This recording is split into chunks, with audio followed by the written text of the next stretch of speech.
మీ పిల్లలకు మంచి స్కూల్ చదివిస్తారా మీరు? నేను అడుగుతున్నా. మీ అమ్మాయికో మీ నాన్నకో ఏమైనా హాస్పిటల్ పని ఉంటే చేయించగల కెపాసిటీ మీకు ఉందా చెప్పండి.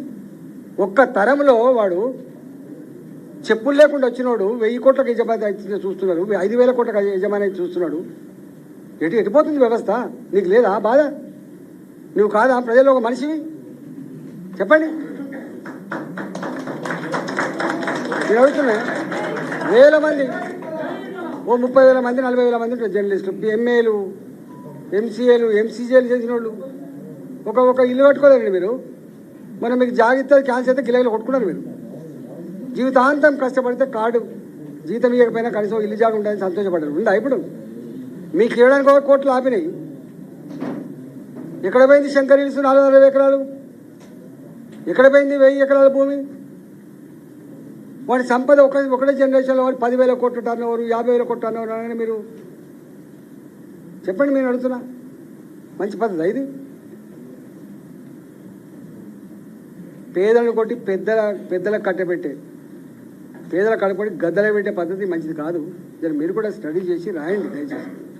ఈటల కొట్టడు అట్లా, ఈటలు ఎవరిని తిట్టడు. నాకే మంచిగా అనిపిస్తుంది. అయింది కొట్టడం మంచిగా అనిపిస్తుంది, తిట్టడం కూడా మంచిగా అనిపిస్తుంది. సంస్కారవంతంగా ఉండాలి కొట్టడం. కానీ ఏం చేస్తా? నేను ఇంతకుముందు చెప్పినట్టుగా చట్టం ఉన్న వాళ్ళ చుట్టమైనప్పుడు, చట్టాన్నే అడ్డం పెట్టుకొని పేదల మీద దౌర్జన్యం చేస్తున్నప్పుడు మరి నేను ఏం చేయాలి ఎంపీగా? అంటాడు చట్టం చేసేటప్పుడు నేనే చట్టం చేసాను, నా చట్టం నువ్వు అమలు చేయనప్పుడు ఏం చేయాలి? మరి నేను నా ప్రజలు కాపాడుకోవాలి కదా ఎక్కడో కూడా. లేకపోతే ఏమైపోతుంది? పనికి మాలిన ఎంపీ అంటాడు. నేను చెప్తే మీకు కాలుకు ముళ్ళుగితే పన్ను తోపికే సర్వీస్ చేస్తా ఎన్నికల సమయంలో ఈటలా. మరి నువ్వేం చేయాలి చెప్పవు?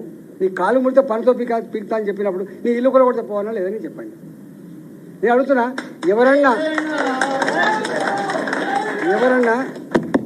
ఎవరన్నా ఇప్పుడు ఆయన గొప్ప మాట చెప్పినట్టు వెంకటేష్, నేను అడిగితే ఇవ్వబోతున్నా. నేను లెటర్ రాస్తా అందరికి. మీరు ఆక్రమించుకున్న భూములు మీవి కావు, ఇవి పేదలు కొనుక్కున్న భూములు, వాళ్ళ ప్లాట్లు, వాళ్ళకి ఇవ్వమని చెప్పి లెటర్ ఇవ్వాలా? బహిరంగంగా ఇస్తారా? ఎవరో మాట్లాడి కదా వెంకటేష్ ఇస్తానని కదా, నేను అందరి లెటర్ రాస్తా.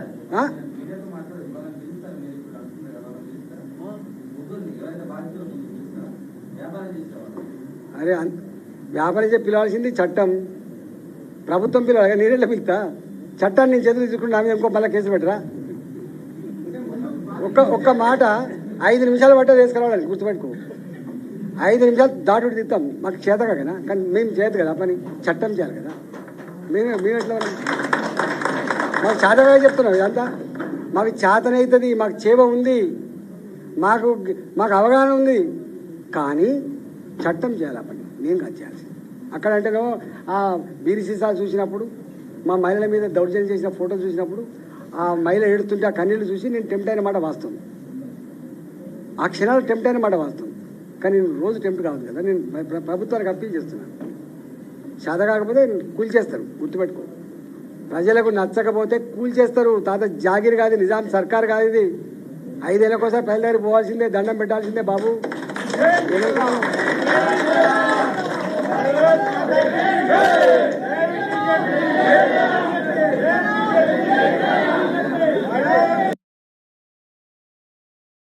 చట్టాన్ని తప్ప, న్యాయాన్ని, ధర్మాన్ని తప్ప బాసుల ఆదేశాలు పాటిస్తే ఎంతమంది ఐఏఎస్ ఆఫీసర్లు జైలుకు పోయినా చూసుకోండి, ఎంతమంది ఐపీఎస్ ఆఫీసర్లు సఫర్ అవుతారో చూసుకోండి.